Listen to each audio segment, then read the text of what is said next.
Hey guys, and welcome to the Review Millennial channel. In this video, I will be showing you how you can combine photos on Shortcut. So just press select and select the pictures you want to combine. Press the share button and press copy photos.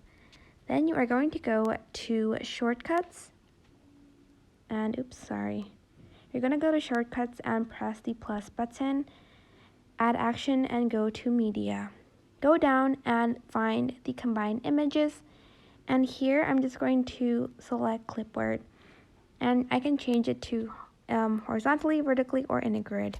I'm just going to do in a grid and press play, and here I have combined the pictures, as you can see, and I can save that to my images. And that is basically it. I hope this tutorial was helpful. Don't forget to like, comment, share, and also subscribe to this channel if you haven't done that.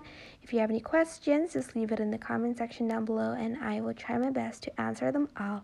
Thank you so much for watching. Bye!